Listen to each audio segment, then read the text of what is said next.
जय हिंद साथियों, स्वागत है आप सभी का हमारे YouTube चैनल ज्ञान आरबीएल में।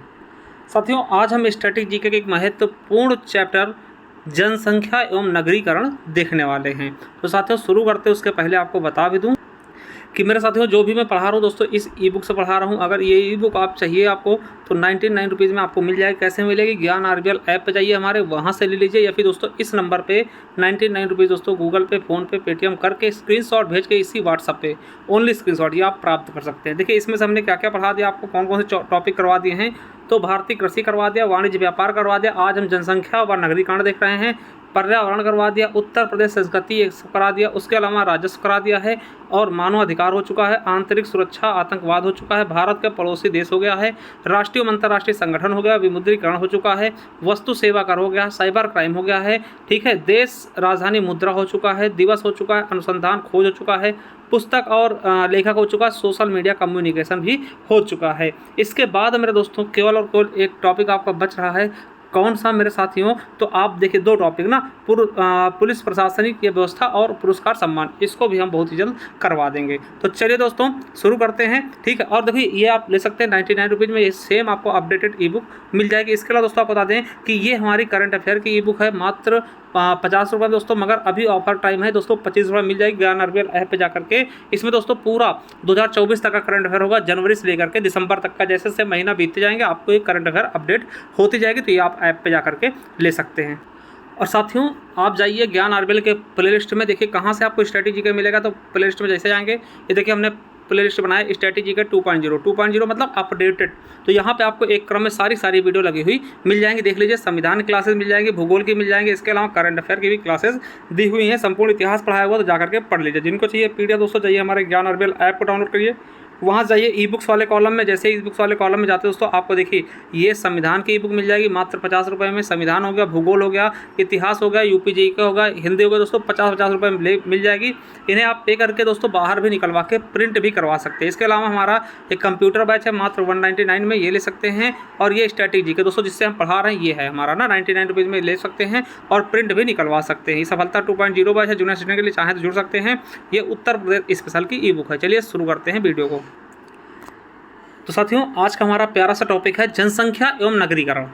देखिए इसको शुरू करते हैं दोस्तों, उसके पहले मैं बता दूं आपको कि चैनल को सब्सक्राइब कर लीजिएगा, लाइक कर दिया करिए, ठीक है, और शेयर कर दीजिएगा वीडियो को, ठीक है। चलिए तो दोस्तों आज हम देखते हैं जनसंख्या एवं नगरीकरण, ठीक है। बहुत ही लंबा टॉपिक होगा, ठीक है। इसको हम थोड़ा सा जल्दी देखने की कोशिश करेंगे, केवल इंपॉर्टेंट चीज़ों पर आपको फैक्ट पे हम बताते हुए चलेंगे। चलिए देखिए, अगर जनगणना के इतिहास की हम बात करें तो मेरे साथियों जनगणना प्राचीन काल से होता आ रहा है। जैसा कि 1500 ईसा पूर्व दोस्तों मूसा द्वारा, इजराइल के थे मूसा दोस्तों, इनके द्वारा गणना का उल्लेख मिलता है।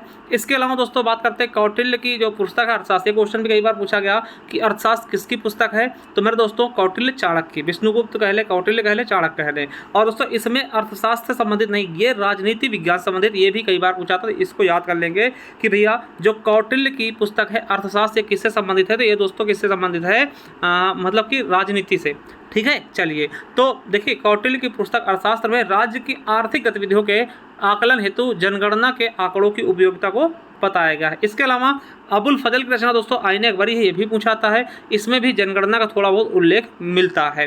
अब बात करते हैं दोस्तों जहाँ से आपके क्वेश्चन शुरू होंगे कि आधुनिक पद्धति एवं व्यवस्थित ढंग से, दोस्तों आधुनिक तरीके से और एक व्यवस्थित तरीके से सबसे पहले जनगणना किसने करवाया। तो याद रखें दोस्तों वो देश कौन सा है, स्वीडन है। मतलब आधुनिक तरीके से, आधुनिक पद्धति द्वारा व्यवस्थित ढंग से सबसे पहले जनगणना किसने करवाया दोस्तों, स्वीडन ने करवाया। कब करवाया? तो 1749 में। और देखिए एक चीज़ आपको पता होगा कि भारत में दोस्तों हर 10 साल में जनगणना होती है, 10 की जनगणना होती है ना। तो इसकी शुरुआत कहाँ से हुई? देखिए जनगणना सबसे पहले किसने करवाया, स्वीडन ने।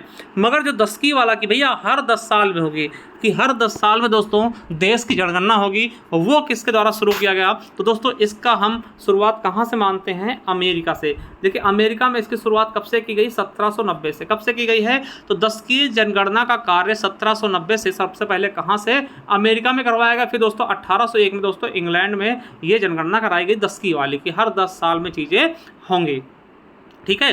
1801 में इंग्लैंड में हुई। अब देखिए हमको आप सभी को पता है कि हम दोस्तों इंग्लैंड के क्या थे, मतलब अधीन थे, ठीक है। तो इंग्लैंड के द्वारा ही दोस्तों भारत में कब से शुरू की जाती है, तो याद रखेगा ब्रिटिश भारत में पहली बार जनगणना कब करते हैं? तो 1872 में मेयो, लॉर्ड मेयो के कार्यकाल में होता है। ये यहाँ पे यूपीएससी में पूछा गया, बहुत बार पूछाता है कि भारत में पहली बार जनगणना किसके समय में हुई? तो लॉर्ड मेयो के समय में। किस समय? तो 1872 में। ठीक है, ये दोस्तों केवल जनगणना हुई थी। अब आप कहेंगे सर 10 की जनगणना कब से शुरू हुई? कि भैया हर 10 साल में, हर 10 साल में। ठीक है, तो वो वाली दोस्तों किसके समय हुई? तो वो 1881 शुरू हुई, 81, 91, 2000, 1901, फिर है ना 21, इस तरीके से। और दोस्तों तो ये किसके समय शुरू हुई? तो रिपन के समय। यानी 10 की जनगणना सबसे पहले कहाँ हुई? तो दोस्तों अमेरिका में। कब हुई? 1790 में। और भारत में कब से शुरू हुई? तो 1881 में 10 की जनगणना शुरू हुई। देखिए यहाँ से आप समझिए, थोड़ा समझने की कोशिश करिए कि दोस्तों जनगणना शुरुआत सबसे पहले कहाँ हुई? तो स्वीडन में। कब हुई? 1749 में। भारत में कब हुई? तो दोस्तों 1872 में। ठीक, जनगणना की बात करते हैं अगर हम 10 की 10 की जनगणना हर 10 साल में जनगणना होनी है। ये कहाँ शुरू हुई? तो अमेरिका में। कब? 1790 के आसपास। ठीक है, और भारत में यही चीज़ कब से शुरू हुई? तो मेरे दोस्तों याद रखिएगा 1881 से। ठीक है, इतना समझिएगा। और ये आरआरबी एनटीपीसी में पूछा गया क्वेश्चन है। ये क्वेश्चन आपके लिए दोस्तों, यहाँ पे 2 क्वेश्चन आपके लिए मोस्ट इंपॉर्टेंट। ठीक है, चलिए अब दोस्तों देखेंगे तो इस प्रकार 1872 में हुई जनगणना को शामिल करते हुए, यानी 1872 में हुई जनगणना को शामिल कर लिया अगर इस वाले को, तो दोस्तों अभी तक भारत में कुल 15 जनगणना हो चुकी हैं। कितनी? 15 जनगणना हो चुकी हैं। और दोस्तों याद रखिएगा कि 2011 में जनगणना भारत की 15वीं जनगणना है, और यह स्वतंत्र भारत की 7वीं जनगणना, यानी जो दोस्तों 1947 में हमारा देश आज़ाद हुआ, उसके बाद दोस्तों अगर गिने तो 7वीं जनगणना थी ये 2011 वाली। और 21वीं सदी दोस्तों दूसरी है। 21वीं सदी में कौन सा आएगा दोस्तों? तो आपको पता है कि 2001 और दोस्तों 2011, अभी 2021 वाली नहीं हुई दोस्तों। अब ये होगी तो तीसरी हो जाएगी ना। तो समझिएगा कि दोस्तों जो 2011 वाली जनगणना थी वो पूरी जनगणना गिने 15वीं है, स्वतंत्र भारत की 7वीं है, और दोस्तों 21वीं सदी की दूसरी है। ठीक है, चलिए अब आपको बताऊं दोस्तों, तो जो 2011 वाली जनगणना भारत में हो 2 चरणों में उसका कार्य पूरा हो। कितने चरणों में? 2 चरणों में कार्य पूरा हो। ये आपके यूपी पुलिस 2024 के पेपर में भी पूछा गया था। ठीक है, चलिए अब बात कर लेते हैं दोस्तों क्षेत्रफल की और जनसंख्या की। तो दोस्तों भारत का क्षेत्रफल विश्व की क्षेत्रफल का दोस्तों कितने परसेंट है? तो मात्र दोस्तों 2.42%, यानी लगभग 2.5% के आसपास है। अगर विश्व में दोस्तों पूरा विश्व 100% फैला हुआ तो उसमें छोटा सा, कहीं छोटू सा दोस्तों 2.5% भारत फैला हुआ है। ठीक है, चलिए जबकि दोस्तों भारत की जनसंख्या विश्व की जनसंख्या 17.5% लोग यहाँ निवास करते हैं। यानी कि दोस्तों देख लीजिए 17.5% लोग। ठीक है, यानी कि लगभग दोस्तों 6 व्यक्तियों में, है ना, मतलब 18 छक्का 108, लगभग दोस्तों 7.5 व्यक्तियों में, है ना, एक व्यक्ति भारत का। देखिए यूपीएससी में पूछा गया कि कितने परसेंट दोस्तों क्षेत्रफल है भारत के बाद? तो 2.42%। देखिए, और जनसंख्या कितनी इकट्ठा कर रखी? 17.5%। ठीक है, तो ये चीज़ आपको याद रखना है बहुत ही शानदार तरीके से। बात करते हैं दोस्तों कि जनसंख्या की दृष्टि से दोस्तों भारत कौन से स्थान पे है? चीन के बाद दूसरे स्थान दोस्तों। हालांकि आपको पता है अगर अभी जनगणना होकर आएगी तो भारत पहले स्थान पे हो जाएगा। एक रिपोर्ट के अनुसार दोस्तों पहले स्थान में बताया भी गया था। ठीक है, तो दोस्तों 2011 की जनगणना के अनुसार दोस्तों भारत किस स्थान पे है? दूसरे पे। पहले पे चाइना है। जबकि क्षेत्रफल की दृष्टि से 7वें स्थान पे है दोस्तों। किसके बाद? तो दोस्तों अमेरिका, है ना। देखिए भारत की जनसंख्या, देखिए एक बार समझिएगा, क्षेत्रफल की दृष्टि से 7वें स्थान पे है। ठीक है, सबसे पहले कौन है? तो रूस है ना। फिर रूस है, फिर दोस्तों क्या है? कनाडा है। रूस, कनाडा, है ना। तो ये चीज़ आप याद रखिए, 2 याद रख लीजिएगा।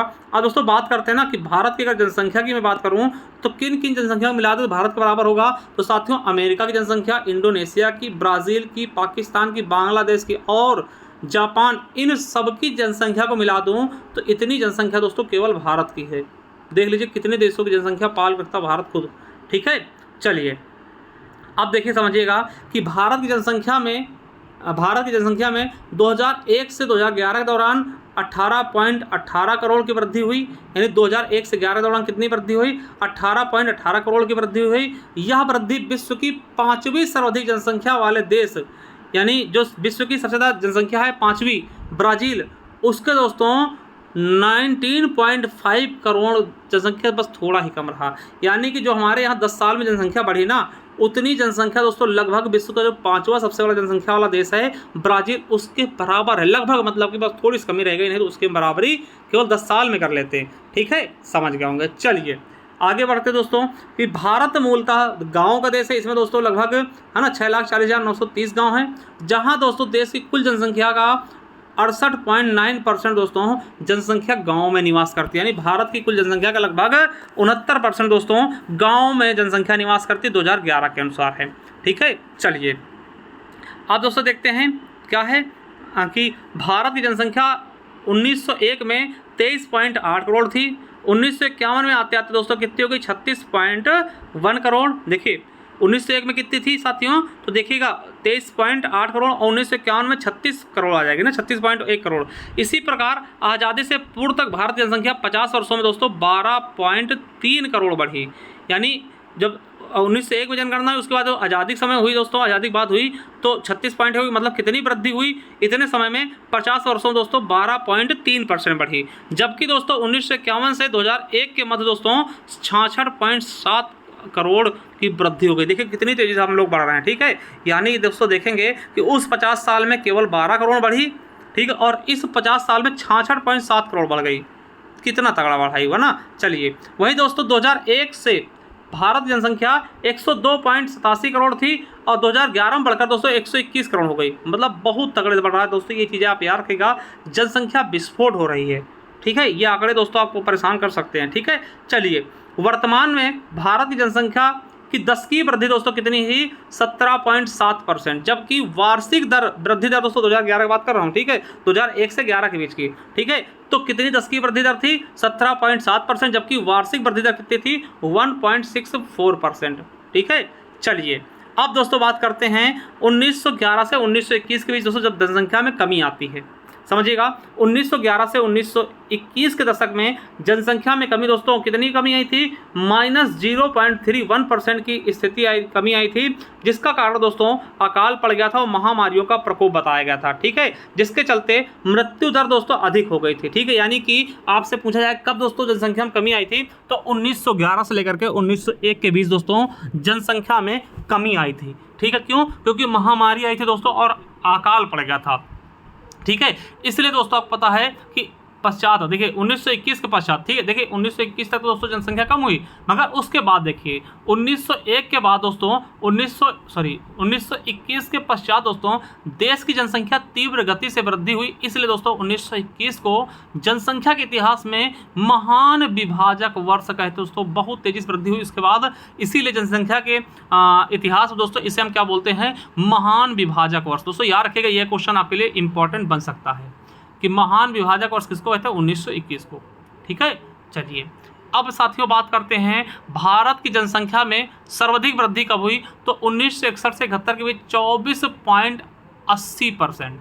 ठीक है, कितनी सबसे ज़्यादा वृद्धि कब हुई, 61 से 71 के बीच 24.80%। ठीक है, इसके बाद दोस्तों 1971 से 81 के बीच में हुई 24.66%। फिर दोस्तों इसके बाद दोस्तों तीसरे नंबर पे 1981 से 91 में हुई 23.87% का स्थान रहा। ठीक है, तो इसी देश में सबसे ज़्यादा वृद्धि कब हुई, 61 से 71 के बीच में। ठीक है, चलिए अगला देखते हैं 1991 से 2001 के दौरान दशकीय वृद्धि दर घटकर दोस्तों 21.54 हो गई थी, है ना। मतलब 1991 से लेकर के 2001 के बीच देखिए यहाँ तक तो बढ़ा था 1981-91 के बीच, मगर दोस्तों यहाँ देखिए कितना 23, देखिए ये 2387 हुआ। उसके बाद दोस्तों 1991 से लेकर के क्या हुआ 2000 के बीच दोस्तों थोड़ा घटी, है ना, थोड़ा घटी ना, 23 से 21 हो गई, 21.54। और 2001 से 11 के दशक में दोस्तों फिर दोस्तों इसकी वृद्धि, अंतिम वृद्धि कितनी हुई 17.70, यानी 17.70 हो गई ना, यानी कि धीरे धीरे इसकी वृद्धि दर दोस्तों कम हो रही थी। ठीक है, समझ गए। चलिए सबसे ज़्यादा वृद्धि दर कब हुई, तो दोस्तों याद रखिएगा 61 से 71 के बीच कितने 24.80%, परसेंटेज में वृद्धि की बात कर रहा हूँ मैं। ठीक है, चलिए अब दोस्तों याद रखिएगा कि 15वीं जनगणना के दशक में भारत के राज्यों व संघशासित क्षेत्रों के संदर्भ में 2001 से 11, ठीक है, 2001 से 11 के बीच में दोस्तों सर्वाधिक तथा न्यूनतम दशकीय वृद्धि दर कहाँ हुई थी, तो सबसे ज़्यादा वृद्धि दर कहाँ हुई थी दोस्तों, तो देखिएगा कहाँ पर हुई, दादरा नगर हवेली में दोस्तों 55.88%। ठीक, अगर मैं नगर और मतलब राज्य और केंद्र शासित प्रदेश सबकी बात कर लूँ तो सबसे ज़्यादा दशकीय वृद्धि दर किस राज्य की थी, तो दादरा नगर हवेली दोस्तों 55.88%। और सबसे कम दोस्तों नागालैंड की थी, यहाँ दोस्तों माइनस में हो गई थी। ठीक है, नागालैंड की जनसंख्या घटी थी दोस्तों, बढ़ने के बजाय कुछ भी नहीं बढ़ी थी, एकदम घट गई थी। कितनी, -0.58%। जबकि दोस्तों 2001 की जनगणना में नागालैंड में दशकीय वृद्धि दर सबसे ज़्यादा थी, 64.5 थी। देखिए जो दोस्तों अभी की जनगणना हुई उसमें दोस्तों एक ही राज्य ऐसा जहां पे दोस्तों जनसंख्या बढ़ने के बजाय घटी थी, नागालैंड याद रखें। और यही नागालैंड, इसके पहले जब 2001 में जनगणना हुई थी दोस्तों, सबसे ज़्यादा इसकी जनसंख्या वृद्धि दर हुई थी, कितनी हुई थी? 64.53। देखिए यहाँ से याद रखिएगा चीज़ें, ठीक है। ये दोस्तों सब मतलब कि जहाँ पे जनसंख्या घटी दोस्तों, ये पूछा था आपसे क्वेश्चन, कई बार पूछा जाता है, तो नागालैंड याद रखिएगा, ठीक है। चलिए आगे देखते हैं। अब दोस्तों भारत में जनसंख्या वृद्धि को हम 4 भागों में बांट के दोस्तों विभाजित करके हम इसको पढ़ सकते हैं। पहला दोस्तों स्थिर जनसंख्या की अवधि, यानी 1901 से लेकर 1921 तक क्या था? ये स्थिर जनसंख्या की अवधि थी। इस अवधि में मृत्यु दर सबसे अधिक थी। इसके लिए, ठीक है, जिसके लिए महामारी, दुर्भिक्ष और खाद्य पदार्थों का दोस्तों अभाव था, यानी इसमें महामारी फैली हुई थी, खाद्य पदार्थों की कमी थी, जिसके कारण दोस्तों अतः जन्म दर एवं मृत्यु दर का अंतर, है ना, कम होने से प्राकृतिक वृद्धि दर न्यून थी। दोस्तों जो वृद्धि दर थी थोड़ा न्यून हो गई, अर्थात देश की जनसंख्या में धीमी गति से वृद्धि हुई, मतलब वृद्धि तो हुई मगर इतनी तेज नहीं हुई, ठीक है, ये समझिएगा। इसको हम 1901 से 1921 के बीच रखते हैं। अब देखिए 1921 से 1951 देख लें, धीमी गति से बढ़ती जनसंख्या के बारे में इसको हम बांट सकते हैं। क्या? धीमी गति से बढ़ती जनसंख्या का हम क्या कह सकते हैं? 1921 से 51 के बीच। कैसे? तो देखिए 1921 के पश्चात उच्च मृत्यु दर के लिए उत्तरदायी कारकों पर नियंत्रण प्रारंभ हो गया, मतलब जो ज़्यादा लोग मर रहे थे उन पर थोड़ा नियंत्रण किया गया। कृषि अर्थव्यवस्था को क्रमागत विकास, स्वास्थ्य एवं चिकित्सा सुविधाओं से महत्वपूर्ण वृद्धि से मृत्यु दर को नियंत्रण करने में सहायता मिली, यानी अब मृत्यु दर थोड़ा सा कम होने लगी। फलता दोस्तों देश की जनसंख्या लगभग स्थिर दर से उत्तरोत्तर बढ़ने लगी, मतलब थोड़ी सी दोस्तों फिर बढ़ने लगी, ठीक है, क्योंकि यहाँ पर मृत्यु दर को संभाल लिया गया, मृत्यु दर थोड़ा सा कम होने लगा, हमने स्वास्थ्य और चिकित्सा पे थोड़ा ध्यान देने लगे, ठीक है। अब दोस्तों तीव्र वृद्धिमान जनसंख्या, ये 1951 से 1981 तक मान सकते हैं, यानी 1951 में भारत की जनसंख्या दोस्तों 36.1 करोड़ थी, जो 1981 में बढ़कर दोस्तों कितनी होगी? 68.33 करोड़ हो गई, ठीक है। देखिए ऐसी अप्रत्याशित वृद्धि का मुख्य कारण विकास कार्य था, ठीक है, खाद्य आपूर्ति में सुधार था, स्वास्थ्य संबंधी सुविधाओं के कारण मृत्यु दर में कमी थी। कारण स्वरूप क्या हुआ कि जनसंख्या विस्फोट अवस्था में पहुंच गई, अर्थात भारतीय जनसंख्या में अप्रत्याशित वृद्धि तेजी हुई।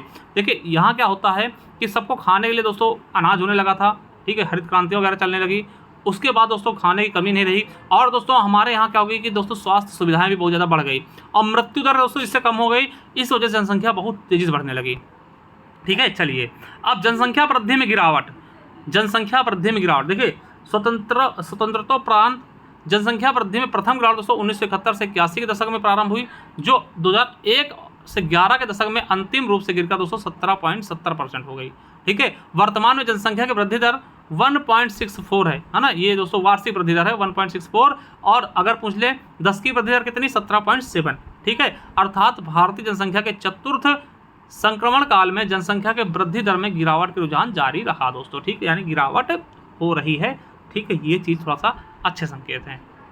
चलिए अब दोस्तों देख लेते हैं कुछ क्वेश्चन टाइप के, है ना, जैसे कि आपके एग्जाम में यहाँ से सीधा क्वेश्चन आते हैं कि जनसंख्या वृद्धि दर वाले शीर्ष 4 राज्य या केंद्र शासित प्रदेश, तो सबसे ज़्यादा जनसंख्या वृद्धि दर कहाँ हुई? सबसे ज़्यादा जनसंख्या वृद्धि कहाँ हुई? तो आपके दादरा नगर हवेली में 55.88%, फिर दमन दीव में दोस्तों 53.76%, फिर दोस्तों पुदुचेरी में 28.8%, यानी सबसे ज़्यादा दोस्तों जनसंख्या वृद्धि दर आपके केंद्र शासित प्रदेशों में ही हुई है। उसके बाद दोस्तों मेघालय में, अगर राज्यों में पूछे सबसे ज़्यादा कहाँ हुई, तो मेघालय में दोस्तों 27.95%, ठीक है। अगर देखिए अभी तक तो दोस्तों ये सब क्या थे, तो आप बताइए ये सब क्या थे दोस्तों? तो ये सब क्या थे? केंद्र शासित प्रदेश, और पहला राज्य दोस्तों कौन होगा? मेघालय होगा सबसे ज़्यादा जनसंख्या वृद्धि दर वाला, ठीक है।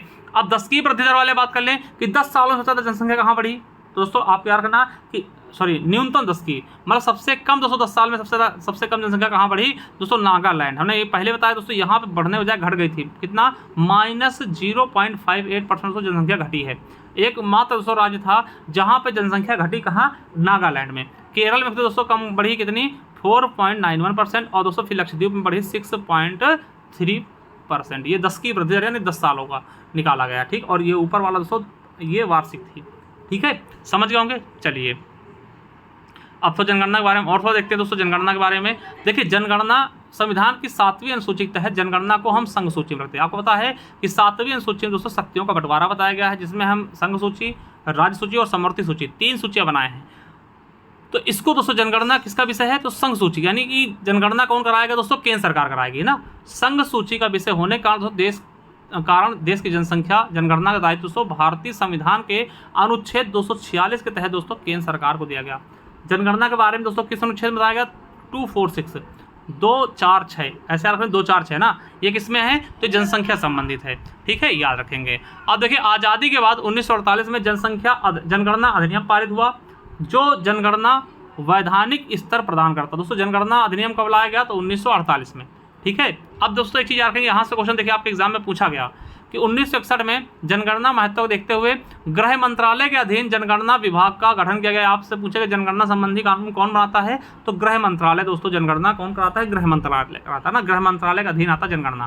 तो ये चीज़ आपको याद रखना, ये क्वेश्चन आपके एग्जाम में पूछा भी गया। देखिए अभी जो यूपी पुलिस का पेपर हुआ था, ठीक है। चलिए अगला है केंद्रीय स्तर पर इस विभाग का शीर्ष अधिकारी कौन होता है? तो महारजिस्ट्रार एवं जनगणना आयुक्त, ठीक है। ये क्वेश्चन आपके यूपी पुलिस से पूछ लिया गया था, कौन होता है शीर्ष अधिकारी, कौन होता है? तो महारजिस्ट्रार एवं जनगणना आयुक्त, ठीक है। चलिए दोस्तों ये क्या होता है? तो दोस्तों ये क्या करता है? यह पूरे देश के जनगणना कार्यों का निर्देशन करता है। कौन? ये महारजिस्ट्रार एवं जनगणना आयुक्त क्या करता है? पूरे देश में जनगणना कार्यों का निर्देशन करता है तथा जनगणना संबंधी आंकड़ों को जारी करता है। जब जनगणना हो जाता है दोस्तों, आंकड़े कौन जारी करता है? यही करता है, ठीक है। याद रखिएगा दोस्तों क्या है कि राज्य स्तर पर इस कार्य के लिए, राज्य स्तर पर दोस्तों राज्य में जनगणना कौन कराएगा? इसके लिए क्या होता है? तो राज्य स्तर पर इस कार्य के लिए प्रत्येक राज्य केंद्र शासित प्रदेशों में एक स्थायी जनसंख्या निदेशालय की स्थापना की गई है, ठीक है। जनसंख्या निदेशालय दोस्तों हर राज्य में, ठीक है, जिसका प्रमुख जनगणना जो प्रमुख होता है दोस्तों उसको क्या बोलते हैं? जनगणना निदेशक कहलाता है। जो देखिए राज्यों में जो आपको पता है जनसंख्या निदेशालय होगा, उसका जो मेन होगा, हेड होगा, वो क्या कहलाएगा? जनगणना निदेशक, ठीक है। यह राज्य में जनगणना संबंधी कार्यों का निर्देशन एवं पर्यवेक्षण करता है। देखिए हर राज्य में दोस्तों एक क्या होता है? जनसंख्या निदेशालय होता है, जिसका जो प्रमुख होता है वो जनगणना निदेशक कहलाता है, और यही दोस्तों राज्य की जनगणना संबंधी कार्यों और निर्देशों को दोस्तों देखता है, सुनता है, ठीक है। चलिए जिला स्तर पर जिलाधीश तथा महापालिका स्तर पर दोस्तों मुख्य नगर अधिकारी को जनगणना अधिकारी के रूप में कार्यभार सौंपा जाता है दोस्तों। इसके बाद उप जिलाधिकारी हो गया, तहसीलदार इत्यादि को जनगणना कार्य के पर्यवेक्षक एवं निर्देशन का कार्य सौंपा जाता है। तहसीलों में दोस्तों तहसीलदार को सौंपा जाएगा, ठीक है। इस श्रृंखला का अंतिम कड़ी क्या होता है? प्रगणक होता है ना। प्रगणक होता है जो जनगणना का वास्तविक कार्य संपन्न करता है। तो अंतिम कड़ी कौन होगी? प्रगणक, ठीक है। ये चीज़ें आपको याद रख लेना है। चलिए जनगणना 2001 के आंकड़े देख ले दोस्तों। जनगणना 2011 के आंकड़े। तो दोस्तों आपको याद रखना है कि 2011 का जनगणना काल 9 फरवरी 2011 से लेकर के दोस्तों 28 फरवरी 2011 तक थी। इस समय भारत के महारजिस्ट्रार एवं जनगणना आयुक्त कौन थे? Doctor C Chandramouli. दोस्तों ये आपको याद रखना है ना कि 2011 में कौन थे? डॉक्टर सी चंद्रमौली थे। 2001 की जनगणना कार्य कौन संभाल रहा था? तो जयंत कुमार बांठिया कार्यकाल में थे। दोस्तों इस समय कौन थे? 2011 वाले में कौन थे? तो डॉक्टर सी चंद्रमौली थे, और 2001 में जयंत कुमार बांठिया, ठीक है। आपको याद रखना दोस्तों कि 2 कालखंडों में प्रमाणित 15वीं जनगणना का कार्य दोस्तों 30 मार्च 2011 को संपन्न होता है। तो 2 कालखंडों में इसकी जनगणना हुई थी। ये क्वेश्चन भी आपके यूपी पुलिस में पूछा गया। कब संपन्न हुआ? तो 30 मार्च 2011 को ये संपन्न हुआ, और 31 मार्च 2011 को गृह सचिव जी.के. पिल्ले की उपस्थिति में महापंजीयक एवं जनगणना आयुक्त कौन थे? सी चंद्रमौली द्वारा दोस्तों अंतरिम आंकड़ा जारी कर दिया गया था, ठीक है। यानी 31 मार्च 2011 को अंतिम जो आंकड़ा था वो जारी कर दिया गया था, है ना। अब देखिए अंतरिम आंकड़ों के लगभग दोस्तों 2 वर्ष बाद 30 अप्रैल 2013 को अंतिम आंकड़े जारी किए गए थे, ठीक है। अंतिम आंकड़े कब जारी किए गए दोस्तों? 30 अप्रैल 2013 को, 2 वर्ष बाद, है ना, 2 वर्ष बाद। देखिए ये तो इनकी लेखा जोखा था दोस्तों। अंतिम आंकड़े कब जारी किए? 30 अप्रैल 2013 को, ठीक है। चलिए दोस्तों ये ज़्यादा इंपॉर्टेंट नहीं है, आपको ये चीज़ याद रखना दोस्तों। ये चंद्रमौली वाला ये पूछा सकता है, ठीक है ना। ये चीज़ आपको याद रखना। चलिए आगे देखते हैं कि 2011 के अनुसार देश में सर्वाधिक जनसंख्या वृद्धि दर वाले 2 जिले कौन से हैं? तो अरुणाचल प्रदेश के दोस्तों कुरुंग कुमे जिला है। कितने % वृद्धि हुई? यहाँ 111.01% वृद्धि हुई। और दोस्तों इसके बाद दूसरे नंबर पे पुदुचेरी का यमन जिला है दोस्तों, 77.15% वृद्धि हुई, ठीक है। वहीं 2011 के अनुसार दोस्तों न्यूनतम जनसंख्या वृद्धि दर वाले 2 जिले कौन से हैं? तो नागालैंड का लांगलेंग है दोस्तों 58.39, और फिर उसका दोस्तों किफरे है, ठीक है। किफरे है दोस्तों 30.50%, ठीक है। ये दोस्तों न्यूनतम जनसंख्या वृद्धि दर वाले 2 जिले हैं, ठीक है, नागालैंड के। चलिए आगे देखते हैं दोस्तों। देश में सर्वाधिक जनसंख्या वाले 2 जिले कौन है? जो सबसे जनसंख्या कहाँ थाड़े में था दोस्तों? महाराष्ट्र का था। ठीक है, देख सकते हैं दोस्तों। ठीक है, और दूसरे नंबर पर दोस्तों उत्तरी 24 परगना दोस्तों, ये कहाँ पड़ता है? आपके पश्चिम बंगाल में। अगला है न्यूनतम जनसंख्या वाले 2 जिले कौन से? तो दिबांग घाटी दोस्तों कहाँ के है? अरुणाचल प्रदेश की है दिबांग घाटी। ठीक है, आप देख सकते हैं देखो 7,000 है ना, 948 लोग थे केवल यहाँ पे। फिर दूसरा दोस्तों अंजाव है ना, ये भी अरुणाचल प्रदेश, यानी अरुणाचल प्रदेश में ही दोनों दोस्तों जनसंख्या जहाँ सबसे कम जिले दोनों जो कि जनसंख्या में सबसे कम है वो अरुणाचल प्रदेश के ही थे। चलिए, जनगणना के संबंधित दोस्तों कुछ महत्वपूर्ण आंकड़े, जैसे कि देखिए कुल जनसंख्या 2011 और इनके बीच का अंतर देखेंगे। यानी 2011 में जनगणना, 2001 में जनगणना कितनी थी? 102.8 करोड़। 2011 में कितनी हुई? 121.8 करोड़। कितने अंतर हुआ दोस्तों? कितना बढ़ी जनसंख्या? 18.21 करोड़। ठीक है, पुरुष कितने थे दोस्तों? 2011 में 51.73% और दोस्तों आपके 2001 में कितने? तो 51.47%। कितने परसेंट बढ़े? तो देखिए 0.26%। महिला भी दोस्तों कितनी थी? 48.27% थी और 48.53% हो गई। देखिए 2001 में 48.27% थी और 2011 में कितनी हो गई? 48.63%, 53%, 2.6% बढ़ी। ठीक है, अब देखिए 0 से 6 वर्ष के आयु बच्चे कितने थे दोस्तों? ये 2011 की बात करेंगे, 2001 का कुछ नहीं, तो 16.44 करोड़ दोस्तों, लगभग कितने परसेंट? तो दोस्तों 13.6%। ठीक है, चलिए नगरीय जनसंख्या कितनी थी? 2001 में कितनी थी? 27.81% और 2011 में कितनी हो गई? 31.10%। कितने परसेंट वृद्धि हुई दोस्तों? तो देखिएगा तो 3.29% की वृद्धि हुई। ये आपका आरआरबी एनटीपीसी में पूछा गया। दशक में वृद्धि दर दोस्तों कितनी थी? यहाँ पे दोस्तों 21.54% हुई थी। और दोस्तों देखिए 2001 में दोस्तों है ना, यानी कि 1991 से 2001 में कितनी परसेंट वृद्धि हुई? 21.54%। और दोस्तों 2001 से 2011 में कितनी हुई? 17.70%। और कितने परसेंट कमी आई दोस्तों? यहाँ देखेंगे, यहाँ कमी आ गई ना, तो कितने परसेंट कमी आई? 3.84%। ठीक है, चलिए वार्षिक वृद्धि दर क्या थी? देखिए वृद्धि लिख लीजिएगा दोस्तों, 1.9% थी, है ना, 2091 से 11 में, और दोस्तों 2091 से 1 में, और 2001 से 11 में कितनी हो गई? 1.64%। यानी कितने परसेंट कमी आई? 0.33% की कमी आ गई। ठीक है, चलिए इसके बाद लिंगानुपात कितना था दोस्तों? 2001 में कितना था? 933 और 2011 में कितने हो गए? 943 दोस्तों, ये याद रखिएगा, बहुत इंपॉर्टेंट। कितने परसेंट कितनी वृद्धि हुई? 10 की वृद्धि हुई। यानी कि 2001 में महिलाएं कितनी थी? 933 थी और 2011 में कितनी हो गई? 943 हो गई। तो बढ़ी ना, 10 महिलाएं बढ़ी पर हज़ार में। ठीक है, साक्षरता कितनी 2011 में?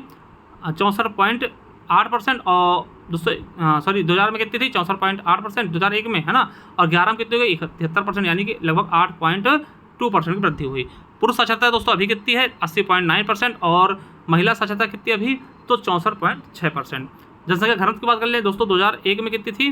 तो 325 व्यक्ति पर वर्ग किलोमीटर और दोस्तों 2011 में कितने हुए? 382 व्यक्ति प्रति वर्ग किलोमीटर। ये भी पूछा गया, यानी 57 लोगों की वृद्धि हुई है। ठीक है, चलिए अब तो क्षेत्रफल की दृष्टि से सबसे बड़े राज्य कौन कौन से हैं? तो राजस्थान हो जाएगा, फिर मध्य प्रदेश, फिर महाराष्ट्र, फिर यूपी। क्षेत्रफल की दृष्टि से सबसे छोटे राज्य कौन से हैं? 3, तो गोवा सबसे छोटा है, सिक्किम और त्रिपुरा। दोस्तों गोवा बहुत बार पूछा गया, याद रखेंगे, बहुत इंपॉर्टेंट। ठीक है, चलिए क्षेत्रफल की दृष्टि से सबसे बड़ा दोस्तों केंद्र शासित प्रदेश कौन सा है? तो दोस्तों लद्दाख है। क्षेत्रफल की दृष्टि से सबसे छोटा केंद्र शासित प्रदेश कौन सा है? लक्षद्वीप है।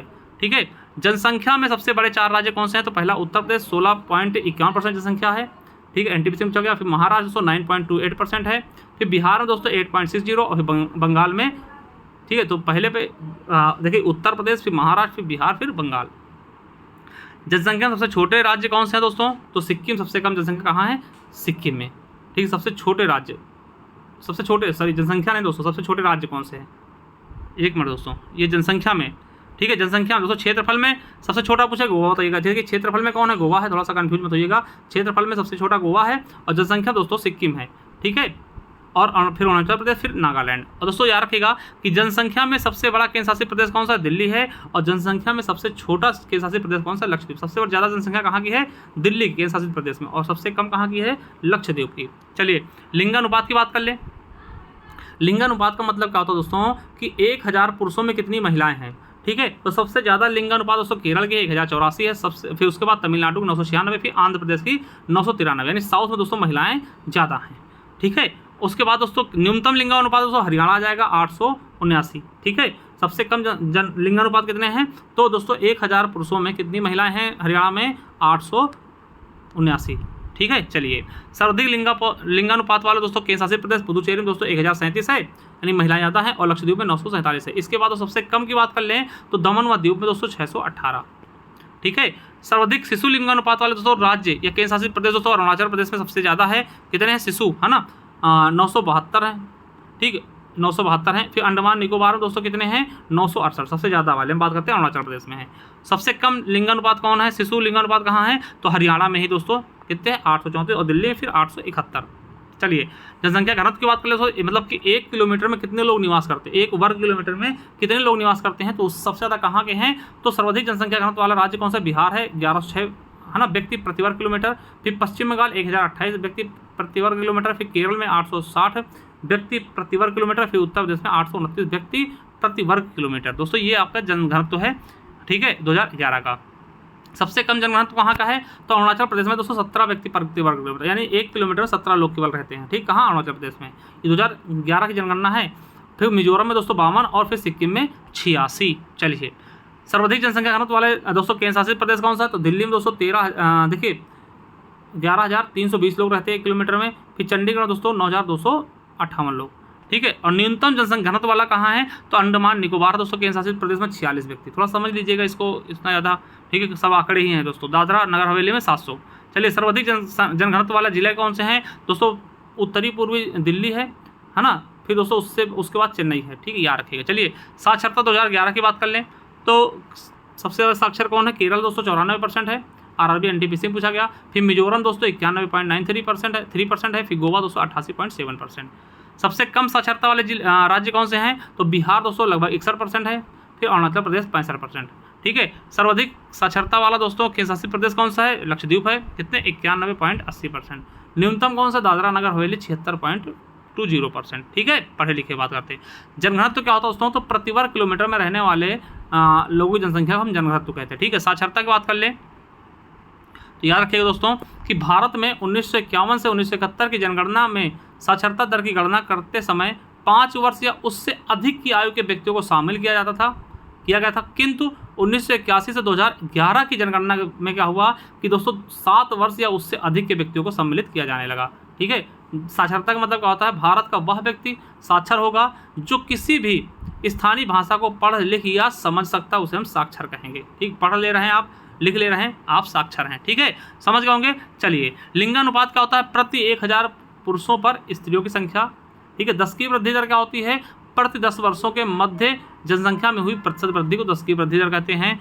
प्रजनन काल क्या होता है, भारत में 15 वर्ष से 49 वर्ष के बीच की उम्र को प्रजनन काल कहते हैं ना, 15 वर्ष से 49 वर्ष के बीच की उम्र को प्रजनन काल कहते हैं। ठीक है, कुल प्रजनन दर क्या होता है कि दोस्तों किसी भी स्त्री के संपूर्ण जीवन काल में उत्पन्न बच्चों की संख्या क्या कहलाती है, प्रजनन दर ना। देखिए आपको बता दें, बहुत सारे देश की प्रजनन दर दोस्तों कम होती जा रही है ना, वहाँ जनसंख्या घटने की आसार, जैसे जापान हो गया, इटली हो गया ना, विकसित देश ज़्यादातर।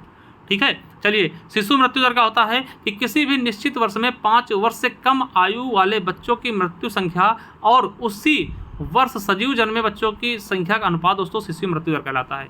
ठीक है, एक माल्थस का दोस्तों सिद्धांत था, याद रखिएगा। माल्थस के सिद्धांत के अनुसार दोस्तों किसी भी क्षेत्र में जनसंख्या की वृद्धि गुणोत्तर श्रेणी या अधिक तीव्र गति से होती है दोस्तों, यह आपके आरआरबी एनटीपीसी में पूछा गया, माल्थस के सिद्धांत के अनुसार है। ठीक है, समझ गए होंगे। चलिए अब दोस्तों देखते हैं नगरीकरण भी देख लेते हैं इस वक्त। नगरीकरण, ठीक है, नगरीकरण क्या होता है इसके बारे में भी तुरंत देख लेते हैं। जनसंख्या हम देख चुके हैं, नगरीकरण देख लेते हैं। ठीक है, नगरीकरण क्या होता है, ऐसे सभी स्थान जहां 2011 की जनगणना के अनुसार दोस्तों नगर पालिका हो, नगर निगम हो, छावनी बोर्ड या अनुसूचित नगर क्षेत्र समितियां आदि स्थापित दोस्तों, उसे हम क्या बोलते हैं, नगरीकरण बोलते हैं। और नगरीय क्षेत्र उसे कहा जाएगा जहां क्या हो, वहां की न्यूनतम जनसंख्या दोस्तों कम से कम 5000 हो।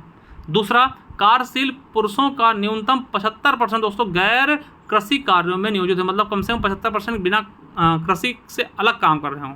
ठीक है, जनघनत्व देखिए, जनसंख्या घनत्व दोस्तों 400 व्यक्ति प्रति वर्ग किलोमीटर से कम ना हो। ठीक है, ये क्या होता है, नगर की पहचान होती है। समझिएगा, नोट करके लिख लीजिएगा कि जहां जनसंख्या 1 लाख या उससे अधिक हो उसे शहर की संज्ञा दी गई है।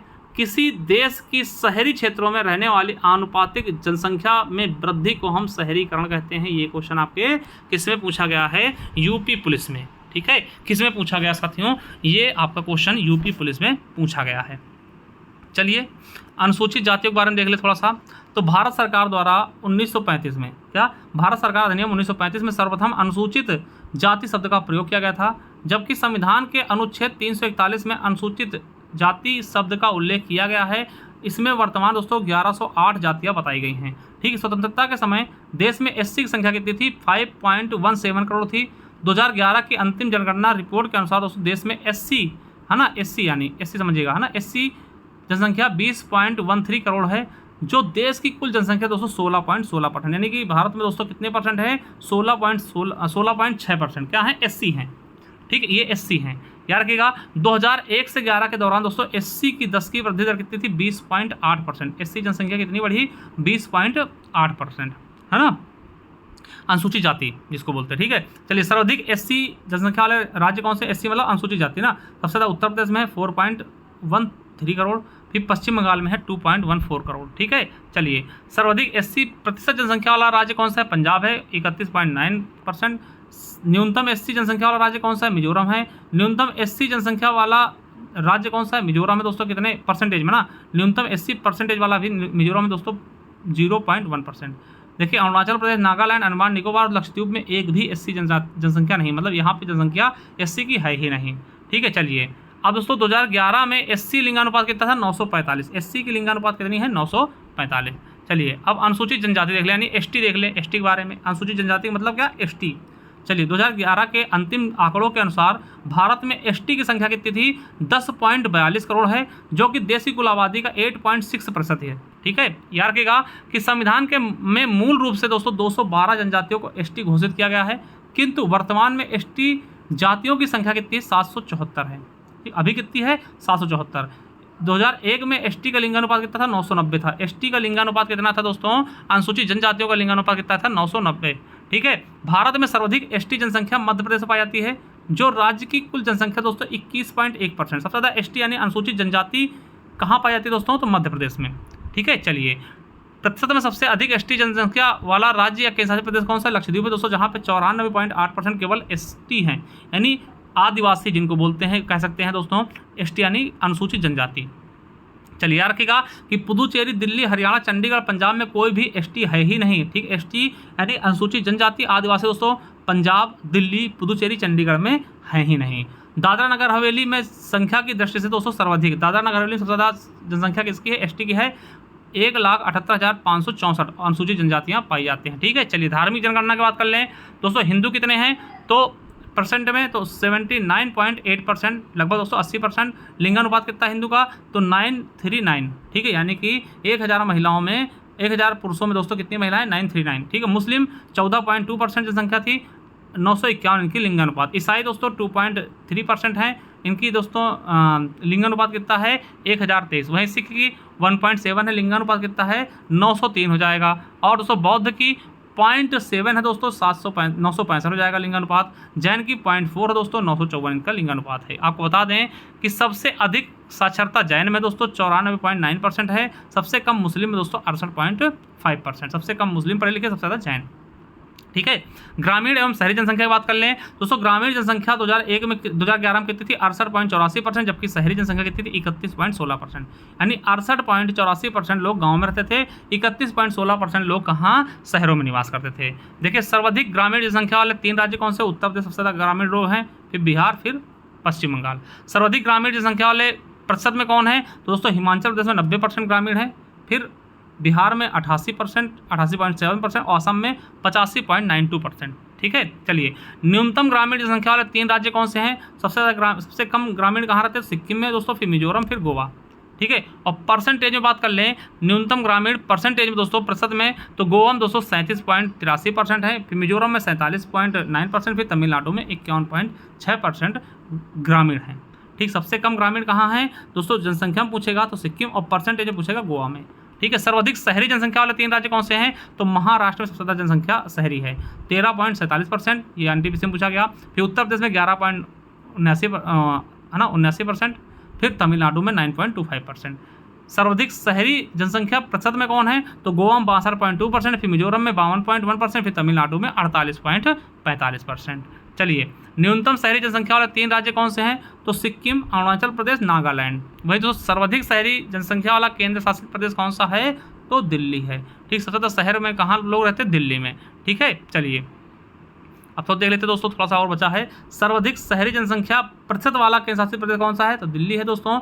न्यूनतम शहरी जनसंख्या वाला प्रतिशत वाला जिला कौन सा है? राज्य कौन सा? हिमाचल प्रदेश है। न्यूनतम शहरी जनसंख्या वाला केंद्र शासित प्रदेश कौन सा है? दोस्तों लक्षद्वीप है। न्यूनतम शहरी जनसंख्या वाला केंद्र शासित प्रतिशत में कौन सा है? तो अंडमान निकोबार, यहाँ 37.7%। ठीक है, याद रखिएगा कि 2001 से 11 के दौरान भारत की जनसंख्या की वृद्धि दर दोस्तों 17.7% रही।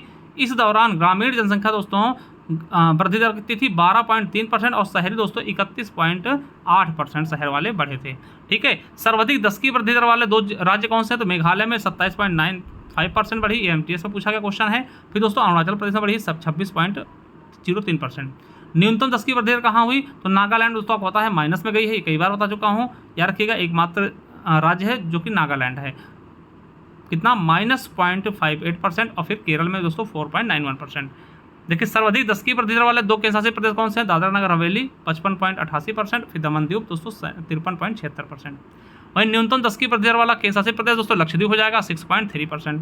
याद रखेंगे 2011 की जनगणना के अनुसार ग्रामीण भारत का लिंगानुपात दोस्तों 949 है, जबकि शहरी लिंगानुपात कितना? 929 है। ग्रामीण और शहरी दोनों में सर्वाधिक जनसंख्या लिंगानुपात वाला राज्य कौन सा है? दोस्तों केरल हो जाएगा। और ग्रामीण व शहरी दोनों में सर्वाधिक लिंगानुपात वाला केंद्र शासित प्रदेश कौन सा है? तो साथियों कौन सा हो जाएगा? पुदुचेरी। ठीक है, और दोस्तों याद रखिएगा कि सर्वाधिक ग्रामीण एवं शहरी शिशु जनसंख्या वाला केंद्र शासित प्रदेश या राज्य कौन सा है? तो दिल्ली, उत्तर प्रदेश, फिर उसके बाद दिल्ली। ठीक है, न्यूनतम ग्रामीण एवं शहरी शिशु जनसंख्या वाला राज्य और केंद्र शासित प्रदेश कौन सा है? तो दोस्तों सिक्किम, उसके बाद लक्षद्वीप है। सिक्किम कौन सा है? राज्य, और लक्षद्वीप क्या? केंद्र शासित प्रदेश। याद रखेंगे 2011 में ग्रामीण शिशु लिंगानुपात 923 था, जबकि शहरी शिशु लिंगानुपात कितना था? 905 था मेरे साथियों। ठीक है, चलिए ग्रामीण एवं नगरीय साक्षरता की बात कर लें तो सर्वाधिक शहरी साक्षरता दोस्तों कहाँ है? तो शहरी साक्षरों की संख्या दोस्तों कहाँ है? महाराष्ट्र में है। जबकि सर्वाधिक ग्रामीण शहरों की जनसंख्या कहाँ है? तो दोस्तों सबसे ज़्यादा साक्षर कहाँ है?